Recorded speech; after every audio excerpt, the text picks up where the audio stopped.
किसी समय की बात है। एक गांव में एक किसान था। उसकी एक बेटी थी। उसका नाम चंपाकली था। वह खूब चालाक और चतुर थी। एक दिन किसान अपने खेतों में बुवाई कर रहा था। तभी अचानक उसकी कुदाल किसी ठोस चीज से टकराई। किसान ने जब उस चीज को उठाया और उसे झाड़ा पोंछा तो उसे समझ में आया कि वह चीज तो ठोस सोने की बनी एक छोटी सी ऊखल है। किसान भोला भाला और स्वामी भक्त था। उसने सोचा, ऐसी कीमती चीज तो बस राजा के महल में ही होनी चाहिए। इसका मेरी झोपड़ी में क्या काम। मैं ये राजा साहब को ही भेंट कर दूंगा, शायद बदले में मुझे कुछ धन मिल जाए। यह सोचकर वह ऊखल लिए घर की ओर चल दिया। जब वह घर पर पहुंचा तो उसने सबसे पहले उसे चंपाकली को ही दिखाया। फिर किसान ने उसे राजमहल जाने का अपना इरादा बताया। पिता की बात सुनते ही वह बोली, पिताजी, इसमें कोई शक नहीं कि यह ओखली बहुत खूबसूरत है, पर अमीर लोग नकचढ़े होते हैं। राजा इसमें जरूर कोई न कोई खोट निकालेंगे। हो सकता है आपको लेने के देने भी पड़ जाएं। किसान बोला, अच्छा मेरी बुद्धू बिटिया रानी, जरा मुझे भी तो बताओ, इसमें क्या खोट है। महाराज, इसमें क्या ही कमी निकालेंगे। चंपाकली बोली, देखना पिताजी, महाराज कहेंगे दिखने में है कमाल की खूबसूरत बड़ी है यह ऊखल, पर बताओ तो ये मूर्ख इंसान, किधर गया इसका मुसल। किसान ने कहा, हमारा राजा कभी ऐसा नहीं बोलेंगे। तुम क्या उसे भी अपनी तरह बेअक्ल समझती हो। किसान ने ओखली एक थैली में डाली और चल पड़ा राजमहल की ओर। पहरेदारों ने पहले तो उसे रोका, लेकिन जब उसने राजा को उपहार देने की बात कही तो उसे दरबार में लेकर चले आए। दरबार में किसान ने राजा से कहा, अन्नदाता, मुझे अपने खेत में बुवाई करते समय यह ठोस सोने की सुंदर ओखली मिली है। मैं यह मानता हूँ कि यह केवल आपके महल में ही अच्छी लगेगी, इसलिए मैं यह आपको भेंट करना चाहता हूँ। आप मना मत करिएगा। राजा ने ओखली हाथ में पकड़ी, उसे हर ओर से घुमा फिरा कर देखा, फिर सिर हिलाते हुए बोले, दिखने में तो कमाल की खूबसूरत बड़ी है यह ऊखल, पर बताओ तो ऐ किसान, किधर गया इसका मुसल। हूबहू चंपाकली के ही शब्द राजा ने दोहरा दिए थे। बस किसान को मूर्ख इंसान नहीं कहा, क्योंकि राजा की भाषा में एक मर्यादा होती ही है। किसान अपने पर काबू न रख सका। उसने अपने माथे को ठोकते हुए कहा, हे भगवान, बिल्कुल वही शब्द, उसने भी तो यही कहा था। राजा ने उत्सुकता से किसान से पूछा, किसने यही कहा था। किसान बोला, गलती माफ करें सरकार, मेरी बेटी चंपाकली ने कहा था कि राजा साहब ऐसा ही कहेंगे। आपने एकदम वही कहा है। मैंने तो उसकी बात एक कान से सुनकर दूसरे कान से निकाल ही दी थी। राजा ने कहा, ऐसा लगता है कि तुम्हारी बेटी बहुत चालाक है। मैं उसे परखना चाहता हूँ कि आखिर वह कितनी चतुर है। फिर राजा ने अपने एक सैनिक से एक कपास की पूड़ियां मंगवाई और कपास की पूड़ियां किसान को देते हुए बोला, यह कपास अपनी बिटिया के पास ले जाओ और उससे कहो कि जल्द से जल्द मेरी फौज के सैनिकों की एक टुकड़ी के लिए कमीजें इस कपास से सूत काट कर, बुनकर, सिलकर भेज दे। सैनिकों को कमीजें जल्द से जल्द चाहिए। किसान यह सुनकर स्तब्ध रह गया, पर वह करता भी क्या। राजा से बदतमीजी तो हो नहीं सकती थी। उसने चुपचाप कपास की पुड़िया थैले में डाली और राजा को सलाम ठोक कर वहां से घर की ओर चल पड़ा। ओखली के बदले किसी उपहार की आशा तो बेकार ही थी। सजा नहीं मिली, यही बहुत था उसके लिए। घर पहुंचकर वह बेटी से बोला, बेटी चंपाकली, तुम्हारे बुरे दिन आ गए। ऐसा कहकर उसने अपने थैले से कपास की पुड़िया निकालकर उसे पकड़ा दी और सारी बात बता दी। चंपाकली बोली, पिताजी, आप तो बेबात ही घबरा जाते हैं, थोड़ा सोचने तो दीजिए कि क्या करना है। चंपाकली ने कपास की पुड़िया ली और उनमें से कपास निकालकर पटक पटक कर झाड़ने लगी।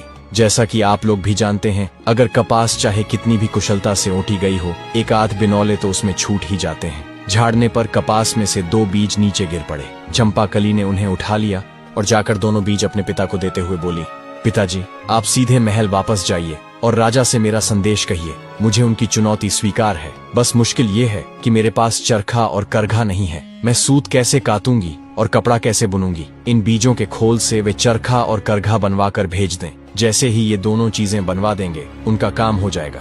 बेचारे किसान की राज दरबार में जाने की हिम्मत नहीं हो रही थी, पर चंपाकली उसके पीछे ही पड़ गई।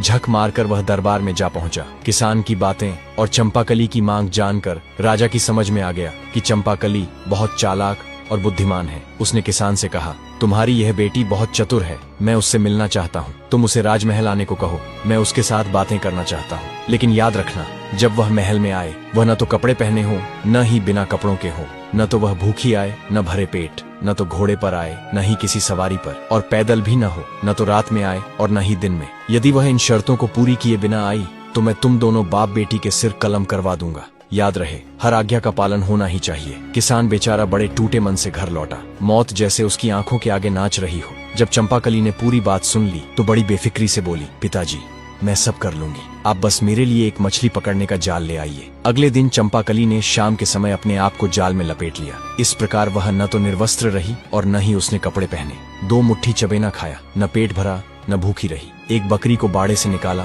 और उसकी पीठ पर एक गद्दी रखकर इस तरह बैठी कि एक पैर जमीन पर लगा रहे और एक ऊपर उठा रहे। इस प्रकार न वह सवारी पर थी, न घोड़े पर, और न ही पैदल जा रही थी। इसी रूप में वह शाम के समय में राजमहल पहुंच गई, जब न दिन था और न रात ढली थी। महल के पहरेदारों ने उसे पागल समझकर रोकना चाहा, पर जब उन्हें मालूम हुआ कि वह राजा के हुक्म से ही इस तरह आई है, तो उसे तुरंत भीतर तक पहुंचा दिया गया। राजा के दरबार पहुंचकर चंपाकली बोली, महाराज, आपकी आज्ञा के मुताबिक मैं आपके सामने हाजिर हो गई हूँ। चंपाकली को देखते ही राजा बेतहाशा हंस पड़े और बोले, चतुर चंपाकली, तुम तो बिल्कुल वैसी लड़की हो जिसकी मुझे तलाश थी। मैं तुमसे ही शादी करूंगा और तुम्हें अपनी रानी बनाऊंगा। बस एक शर्त जो तुम्हें माननी होगी कि तुम राज्य के मामलों में कभी दखल नहीं दोगी। बोलो, क्या तुम्हें मंजूर है? चंपाकली बोली, मैं जल्दी ही आपको इसका जवाब दे दूंगी।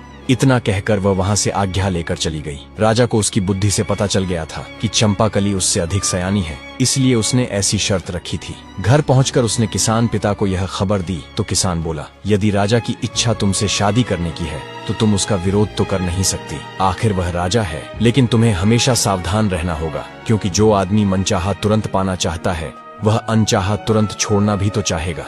इसलिए तुम अपने यहाँ की चीजों को यों का त्यों रहने दो। न जाने कब तुम उन्हें नापसंद हो जाओ तो यही सब तुम्हारे काम आएगा। चंपाकली अब भी कम उम्र की थी। उसने पिता की बातों पर बहुत ध्यान नहीं दिया और राजा को एक पत्र लिखकर शादी के लिए अपनी स्वीकृति भेज दी। राजा पत्र पढ़कर बहुत खुश हुआ। बहुत जल्दी ही पूरे राज्य में विवाह की धूमधाम मच गई और निर्धारित समय पर उनकी शादी हो गई। एक दिन एक किसान अपनी गर्भवती गाय को लेकर बेचने की इच्छा से राजधानी आया था, लेकिन उसे निवास के लिए किसी भी सराय में जगह नहीं मिली, क्योंकि सभी सरायें भरी हुई थीं। एक सराय मालिक को उस गर्भवती गाय पर दया आ गई। उसने किसान को अपनी सराय के पास पड़े छप्पर के नीचे गाय को रात भर रखने की इजाजत दे दी। किसान ने अपनी गाय की रस्सी पास खड़ी एक गाड़ी के पहिए से बांध दी। भगवान की माया, सुबह सबने देखा कि गाय ने रात में एक बछड़े को जन्म दिया था, जो लुढ़क कर गाड़ी के नीचे चला गया था। गाय का मालिक बहुत खुश हुआ। उसने अपनी गाय और बछड़े को संभाला और वापस घर जाने की तैयारी करने लगा। तभी गाड़ी का मालिक आया और कड़क कर बोला, खबरदार, जो बछड़े को ले जाने की कोशिश भी की। कल रात तुमने मेरी गाड़ी के पहिए से गाय बांधी थी, वह तुम्हारी है, पर बछड़ा मेरी गाड़ी के नीचे था, वह मेरा है। किसान बोला, लेकिन बछड़ा तो गाय के पेट से निकला है। गाय मेरी है तो बछड़ा भी मेरा ही है। गाड़ी वाला बोला, तुमने गाय बांधी थी, गाय खोल लो, वह तुम्हारी है, लेकिन बछड़ा गाड़ी के नीचे था। गाड़ी मेरी है तो बछड़ा मेरा है। बात तूल पकड़ गई। बहस गाली गलौज से बढ़ते बढ़ते हाथापाई तक पहुंच गई और फिर लट्ठम लट्ठा तक जा पहुंची। शोर शराबे से राजा के पहरेदार भी वहां आ पहुंचे।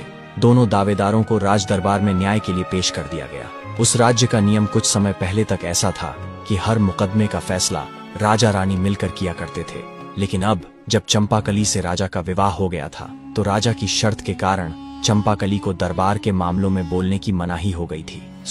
इन दिनों किसान का मामला केवल राजा के सामने पेश हुआ।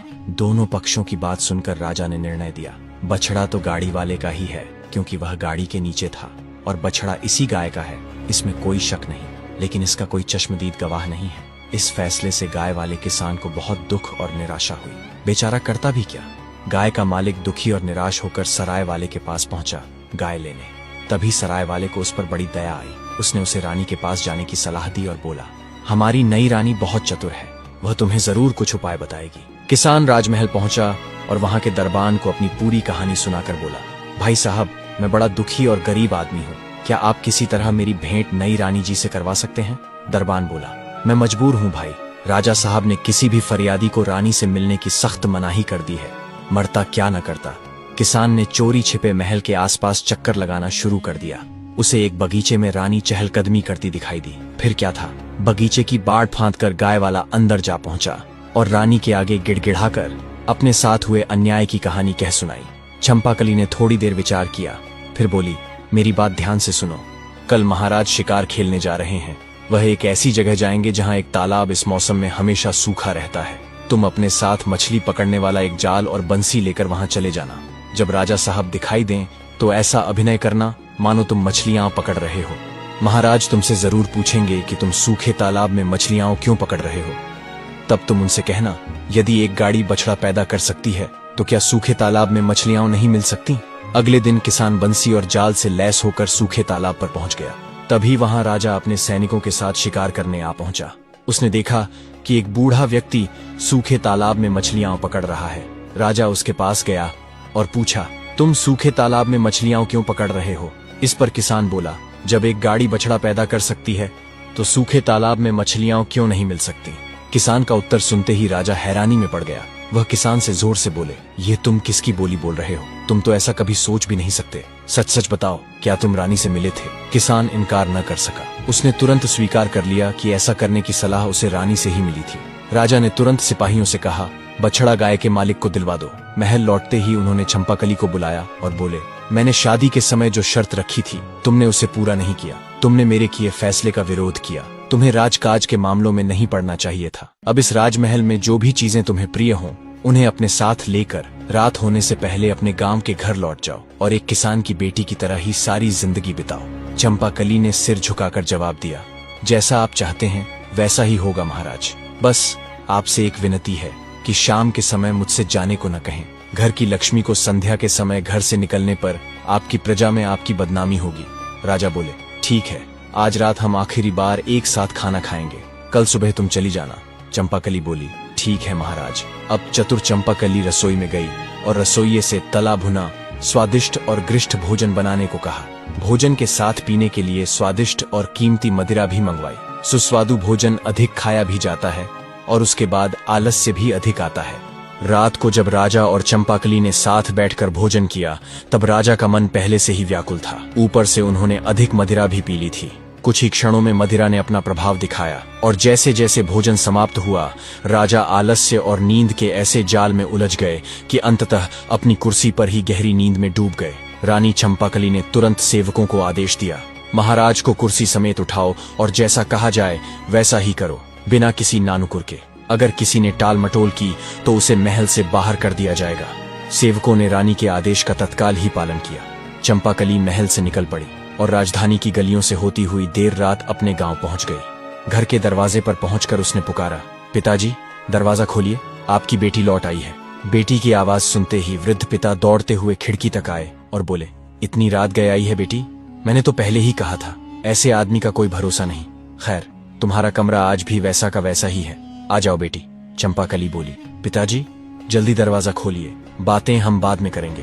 दरवाजा खुला तो किसान ने देखा कुछ सेवक राजा साहब को कुर्सी सहित उठाए खड़े हैं। चंपाकली ने राजा को अपने कमरे तक पहुंचाया, उनके जूते उतारकर उन्हें बिस्तर पर सुलाया, सेवकों को विदा किया और खुद भी उनके पास लेट गई। कुछ देर बाद राजा की नींद टूटी। शायद गांव का बिस्तर महल जितना मुलायम नहीं था। उन्होंने करवट बदली तो उन्हें एहसास हुआ कि उनकी पत्नी बगल में है। वे बोले, चंपाकली, मैंने तो तुम्हें अपने गांव लौट जाने को कहा था, तुम गई नहीं? चंपाकली ने शांत स्वर में उत्तर दिया, जी हाँ महाराज, लेकिन अभी तो सुबह नहीं हुई है, आप आराम से सो जाइए। राजा फिर सो गए। अगली सुबह उनकी नींद मुर्गे की बांग और बकरियों की मिमियाहट से खुली। खिड़की से सूरज की हल्की किरणें कमरे में आ रही थीं। राजा चौंक कर उठे और बोले, चंपाकली, मैं कहाँ पर हूँ? मैं यहाँ कैसे आया? राजा के मन में और भी बहुत सवाल दौड़ने लगे। चंपाकली मुस्कुराई और शांत स्वर में बोली, महाराज, आपने ही ने तो कहा था कि महल से जो वस्तुएं मुझे प्रिय हों उन्हें साथ ले जा सकती हूँ, और महल में मेरी सबसे प्यारी चीज आप ही है, इसीलिए मैं आपको अपने साथ यहाँ ले आई। अब मैं आपके साथ यहीं रहूंगी। राजा को अब सब समझ में आ गया। राजा जोर से हंसे और बोले, चंपाकली, एक बार फिर मैं तुम्हारी बुद्धि के आगे हार गया। इतना कहकर उन्होंने उसे गले से भर लिया। इसके बाद वे चंपाकली को लेकर महल लौटे। अब वे न केवल उसे अपनी पत्नी के रूप में मानते थे बल्कि दरबार में भी उसकी सलाह लेने लगे। चंपाकली हर दिन राजा के साथ राजकाज में सम्मिलित होती और उसकी चतुराई से राज्य में न्याय और सुख शांति बनी रही। तो दोस्तों, यह कहानी हमें यह सिखाती है कि यदि हमारे भीतर चतुराई, धैर्य और आत्मविश्वास हो तो हम जीवन की किसी भी कठिन परिस्थिति का बुद्धिमानी से समाधान निकालकर न केवल उससे उबर सकते हैं बल्कि सफलता भी प्राप्त कर सकते हैं। हमें उम्मीद है कि आपको हमारी हर कहानी की तरह ये कहानी भी पसंद आई होगी। ऐसी और भी कहानियां देखने के लिए हमारे चैनल को जरूर सब्सक्राइब करें। धन्यवाद।